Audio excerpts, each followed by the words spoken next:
Bonjour. Bien. Bonjour, mesdames et messieurs.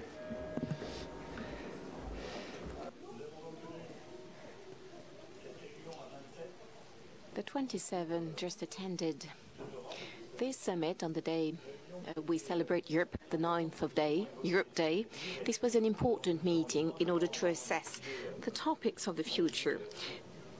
First of all, we talked about external strategic topics and then internal topics, and of course always discussing the future of our Europe.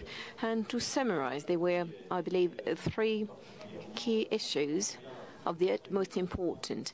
In any case, I believe it was an important meeting for three reasons. First of all, because we did not concentrate on managing existing crises or daily issues such as the Brexit.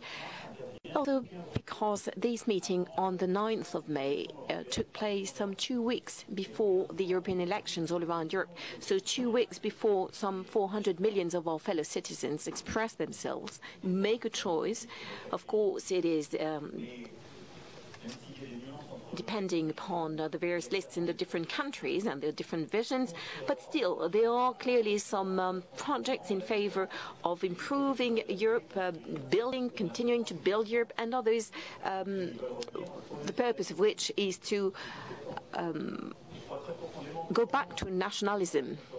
And I very much believe that at this period of time in Europe, these elections are of the utmost importance in order to define our future project. If in Europe those who are in favor of less Europe win, if tomorrow there is no majority possible without the extremes or the nationalists, it is clear that we will have less Europe, and our disunion will be our weakness. And over the past few years, we've seen how much stronger Europe was needed, more democratic Europe. And in many respects, the United States is being very much having a unilateralist approach, and we're seeing what is happening around the world. So we need more than ever a Europe which is protective and which very much supports our future, and which is the way we express our sovereignty. Accordingly, I believe that these elections are of the utmost importance. Lastly, this meeting gave us an opportunity to get started on program for the strategic program for the next 5 years. And we'll share with you the major the key elements of that. First of all, there's a clear consensus so that climate is at the heart of the strategy for Europe, and the leaders' program was very clear in this respect and of excellent quality. But we need now to redouble our efforts and our ambition for the environment in Europe. This is being demanded by our youth, by our people, a bit regarding the biodiversity or climate change, and it is very much a matter of credibility for Europe. In this respect, I'm very pleased that 9 countries signed a document which we initiated to defend, in particular, the zero-emission goal by 2050. Similarly, we're very much supporting specific investments adapted to the energy transition, and I launched the idea of a European Climate Bank to that effect. We also have to support reforms for taxations at our borders and other measures. But the climate ambition should very much be at the heart of the strategy of the coming European institutions, the new Parliament, the new Commission, and the Council. Lastly, there is the issue of sovereignty, security, and neighbourhood. We talked about that a great deal today, which shall be part of our future vision. Europe is certainly not an island. We live in the middle of dangers as well as opportunities, and in any case, movements which are not just depending on our own decisions. It requires that we have the most constructive partnerships with our neighbours and also protect our borders and our fellow citizens. Accordingly, I believe that the second very important chapter in our European strategy is a policy of development and security and protecting our borders. I believe this requires a strong partnership with Africa. We've done a lot already over the past few years, but we cannot sort out the existing risks and make the best of the existing opportunities unless we improve our partnership and have a balanced partnership with the African continent. So this is part of my priorities, and at the same time Europe shall also be more efficient when it comes to protecting its borders. And together with some other leaders, I am therefore calling for a reorganization, a reform of the Schengen system. Over the past few months we've seen that we needed to do it. We need a strong reform of the existing rules. We need to define a common area within which we have a single asylum policy so that there are no imbalances. We need to have the same efficient management of our common borders, and we need solidarity within this area so that the most attractive countries or the countries of first entry do not bear the brunt. And today, the Schengen area, as it exists, no longer works. We therefore need to reform the existing rules in a very demanding way, like I said on a number of occasions. Third chapter for the coming years, I believe this is very much based upon redefining or strengthening what I would call the social, the economic and social model of growth in Europe. The existing model was based upon our past. It was all about enabling the middle class to grow based on a market economy, social market economy, but this model was not appropriate over the past few years given the crisis we've gone through. True. And the social and economic model for tomorrow should be based on our ambitions. First of all, we shall be leaders when it comes to innovation, generating value for tomorrow. Therefore, Europe needs to invest a lot in artificial intelligence, the environment, and for example, we've taken an initiative with Germany for batteries. And we need very much industrial research, and that will be at the heart of the growth for tomorrow. Also, Europe should also have a genuine social policy. We had a very heated and passionate discussion. We're looking north, we're looking south, but I have an issue. I'm losing people, I'm losing jobs, because our economic model in France was based upon low-cost workers, and now they are elsewhere, and we can now see that the model based upon social dumping no longer works in Europe. So the growth should now be based on social convergence. Accordingly, in my project to rebuild Europe, I very much would like Europe to have a minimum wage all around Europe. The starting points are not the same all around Europe. I'm defending the existing minimum wage in France. It is workable with our existing competitiveness, and we can discuss more about it, but we took the necessary measures. But still, there are many countries within the European Union where there is no minimum wage at the moment. So it should be the case everywhere so that we can upgrade the standards and converge more. Then this growth for tomorrow, this economic model for Europe requires that we also converge more economically. And indeed, France opposed a new mandate to negotiate trade issues with the United States because the US withdrew from the Paris Accord. And I strongly believe that if we want a new model from a social, economic and environmental point of view, we need an economic model that includes our environmental ambitions.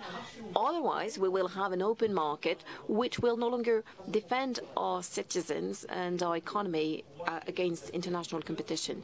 So this should all be at the heart of this new model for growth, economic growth and social progress.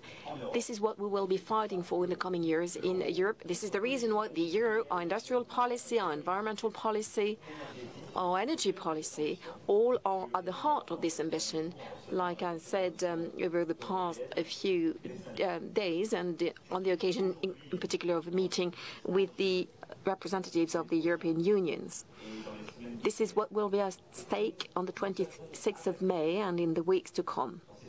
As a matter of fact, in the coming weeks, and we had a very important discussion on that, we have to build the new agenda for Europe in the next 5 years. It should be an agenda of ambition and progress for our fellow citizens. And in my opinion, this should be the heart of the ambition of the Coalition for Progress, for which I am fighting.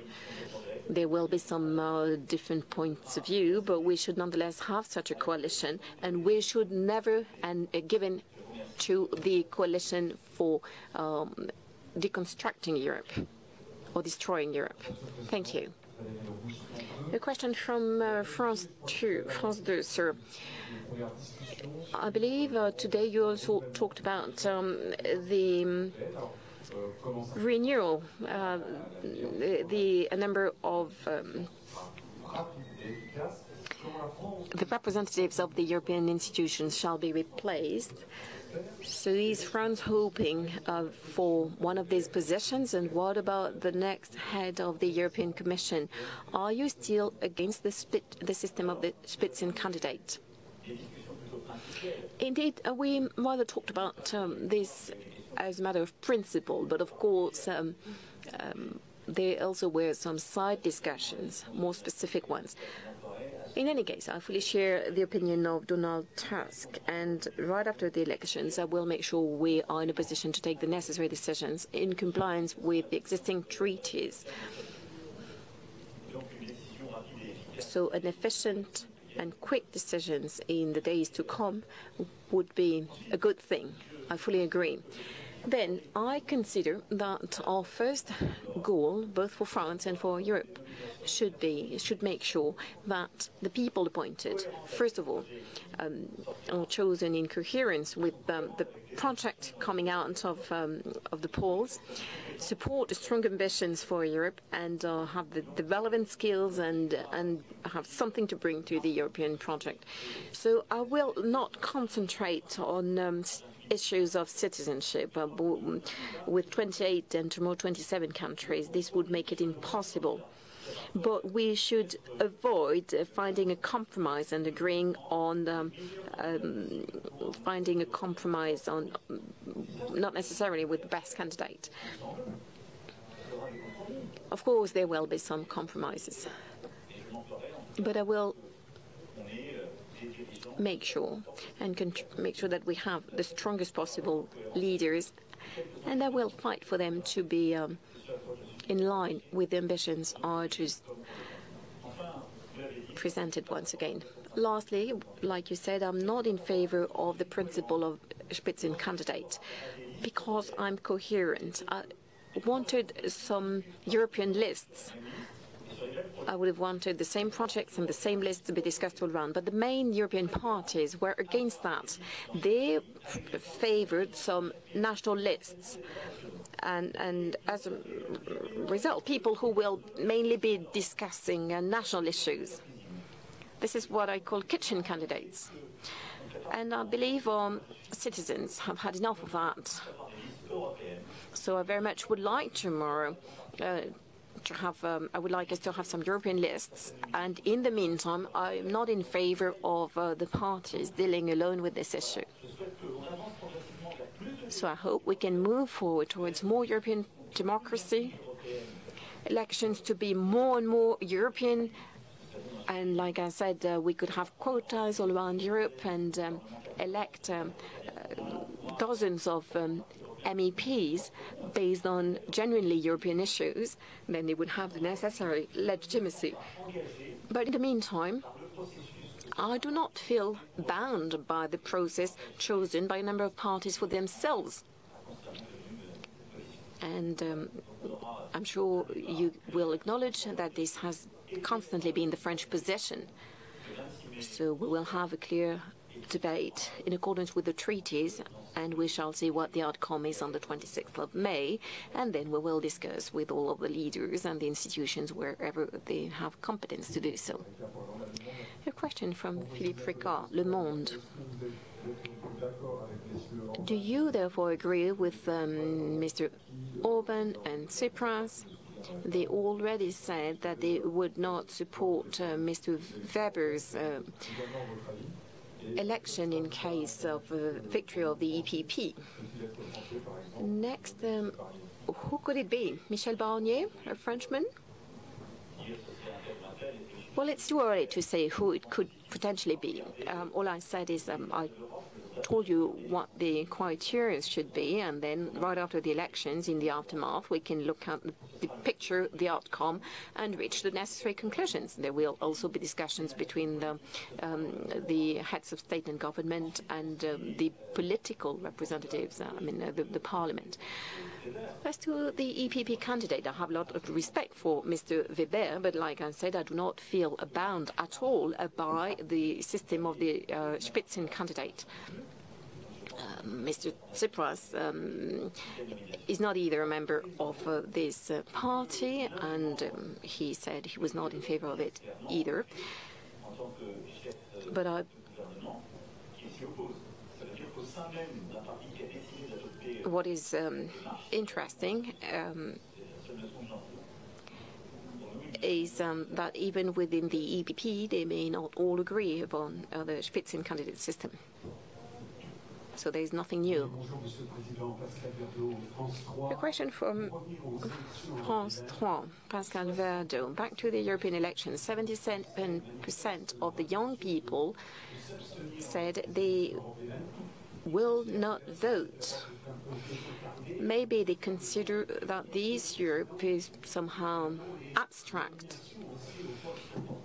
And also have in mind that the appointment, the choice of the top of the European leaders is being made behind closed doors in the kitchen, like you said. So how, on this Europe Day, what could we do, what could you do to remobilize the youth? And is there something you can tell them? First of all, you rightly said that Europe should be more democratic, more transparent and clearer. It means we need to change the rules. I said it. I'm in favor of it. It was not always the position of France, but it is mine.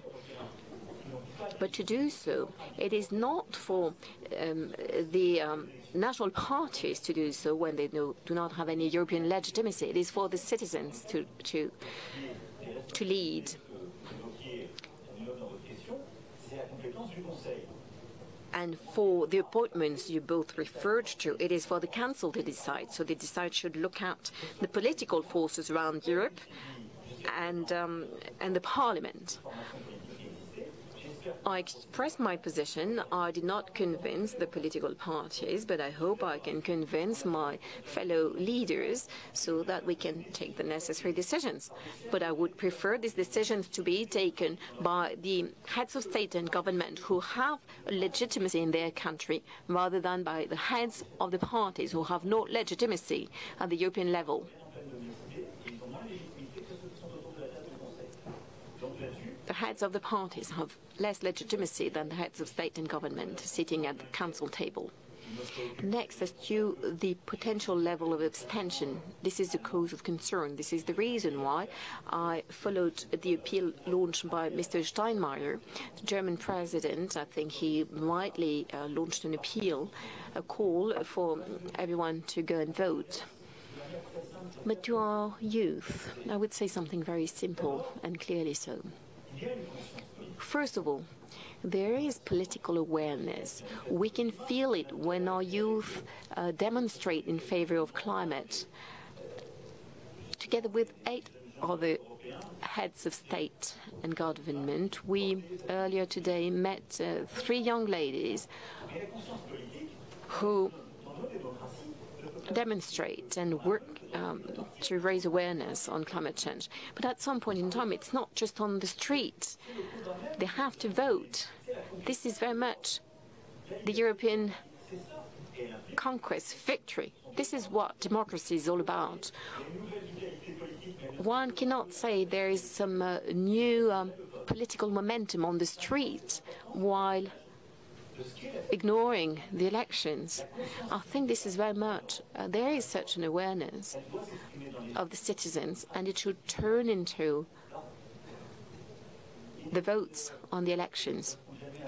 So, of course, the decision makers are never necessarily the way exactly who they would like to be, but this is what living together in a society is about. You have to make choices as to your preferences. Something very strong about our youth.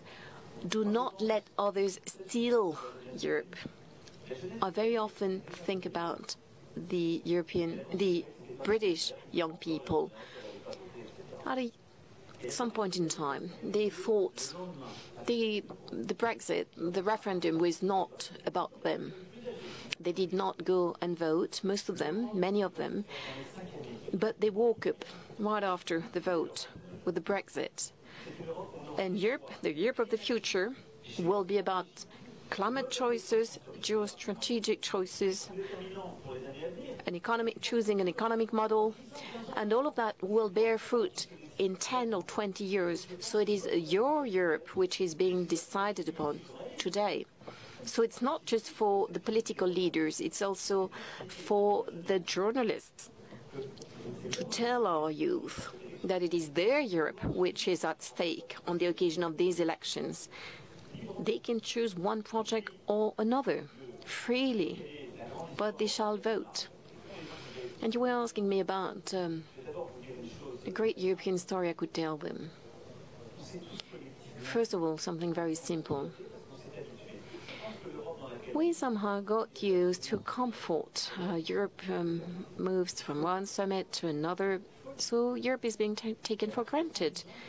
But this is crazy.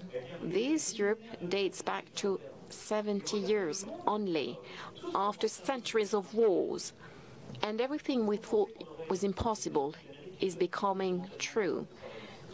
Did we expect the United States not to follow us on climate, on multilateralism, to wish the European Union to be destroyed? Did we expect what is happening in Ukraine and outside interferences? Did we expect the Brexit? There's a risk of Europe being shaken in its very roots. And there might be, in the end, a Chinese model, an American model, and in the end, Europe in the middle. And I cannot accept that. I cannot give in. So we are at a very crucial period of time for the continent. Are we strong enough? Are we smart enough to reinvent what we've been doing in the 18th century, the Enlightenment? A social, economic, new model for others. This is what is at stake. It is a great European story, French model. Who will build the strongest model for the 21st century with the technological independence and strategic independence? And I believe we are the only ones who can do it. And Europe, look at the map of the world. There is not even one place. There is no other place where you have so much diversity in terms of religions, cultures, languages. So we've been successful in preserving peace in such an amazing region. And this is what our future is about. It is about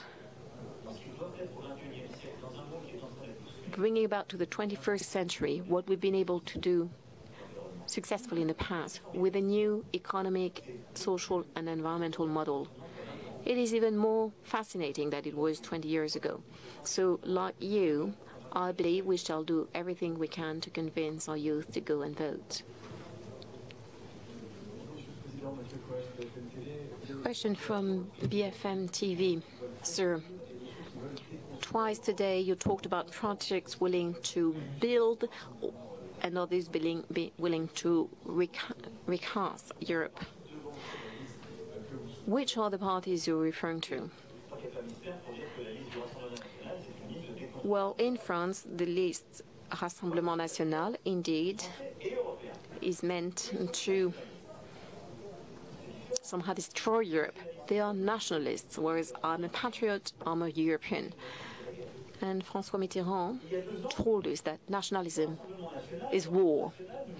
2 years ago, at the time, the National Front said 80% of their project was about getting out of the Eurozone.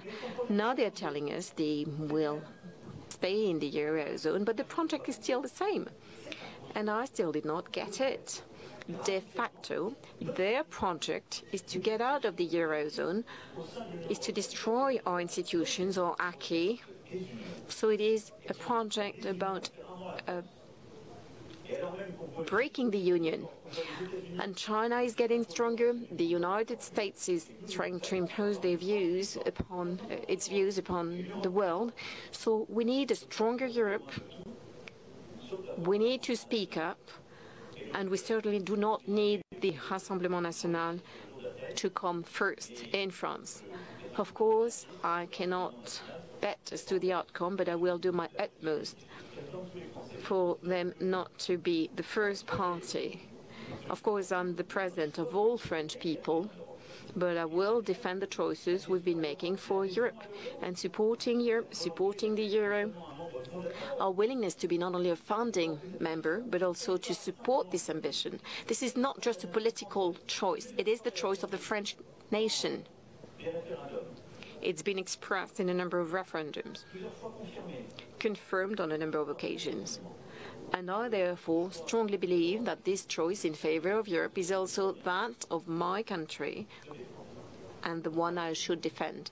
So no to this union.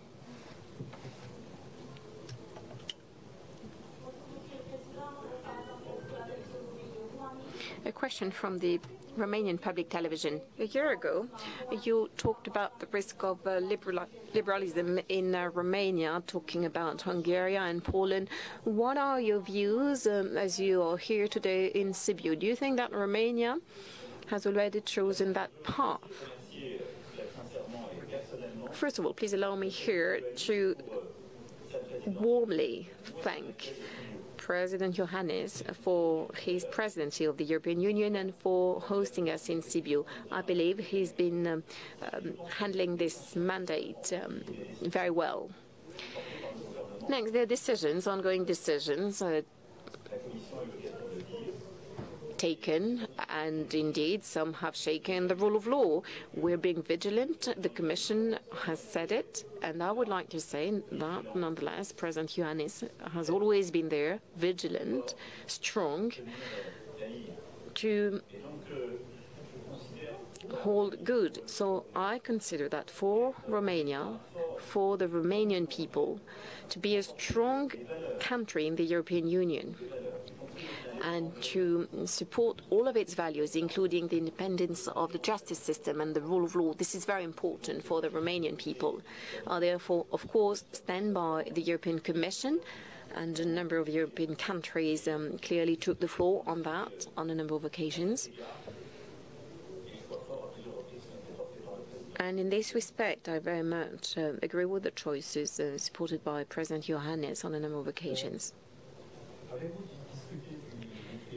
Did you talk about the Iranian nuclear issue? And if so, don't you feel as a European rather powerless between the United States and Iran? And do you feel this deal can be saved?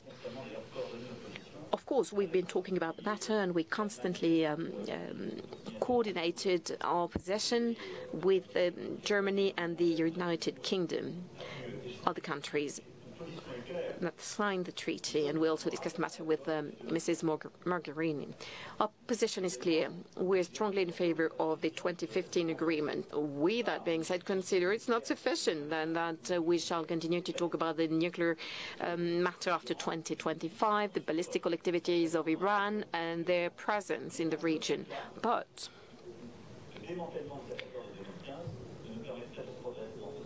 getting rid of the deal would certainly not help us. It would only bring about some more risks. So we will continue to do what we said, do everything which is within our power, and work so that the Iranian government does not walk away from the JCPOA. Of course, I would have liked to do more, but I'm sure you noted that it is because Europe was there, in particular the three countries I'll mention, that Iran did not walk away a year ago. And even though Iran increased its threat after the new sanctions, Iran is still a party to the deal. And we've taken a number of initiatives in terms of financing so that the deal could hold. So I do not think that one can say that Europe didn't do anything or was powerless.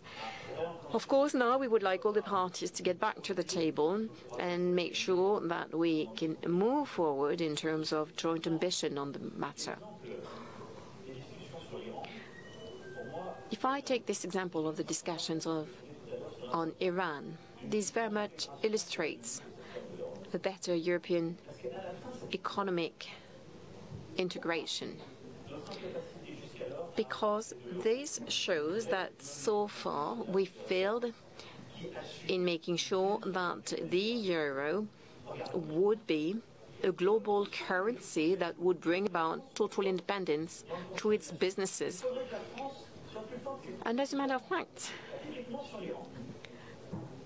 it is on Iran we were requested to speak, and strongly so, and we did. And the only way to overcome the strength of the dollar is to have a stronger euro.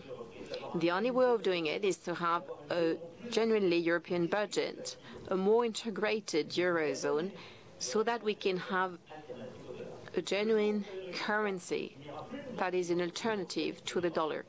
And once this has been achieved, the European businesses will no longer fear doing business with the country and being subject to American or other sanctions. So this is a matter of diplomatic work as well as strengthening our positions. Two more questions. Touching on the Iran deal, again, with the U.S. being out of the deal and Tehran threatening to withdraw as well, how likely your efforts are going to succeed in really saving this deal? Écoutez, d'abord, l'Iran. First of all, so far, Iran did not walk away from the deal. Second, should they do so, it will be the responsibility of the United States of America. Of course, we could not blame the Europeans. So immediately we would have to relaunch discussions with all the stakeholders to have even more ambitious goals. But I believe that in the meantime, what we should be doing collectively is to put ourselves in a position so that we can get some extra guarantees, do better than the 2015 Accord, so reopen the discussions. So this is what I'm aiming at, and it is an invitation that I extended to both Iran and the United States. We shall, in any case, prevent an escalation, because should everyone walk away from the deal, could bring about the worst in the region. And of course, this is not what I'm aiming at. So I will do my utmost to preserve this existing deal. And but that being said, should the two main actors decide to walk away, we would immediately make sure that we would restart some new negotiations as efficient as possible. But in the meantime, I very much have trust in the negotiations. And as a matter of fact, if we look at what happens in 2015, the IAEA kept saying that the the deal was being complied with. The inspections were positive. The documents that were revealed actually referred to before the deal and made it even more necessary. So the deal was definitely a useful one. A question from TF and LCI. You talk a lot about democracy.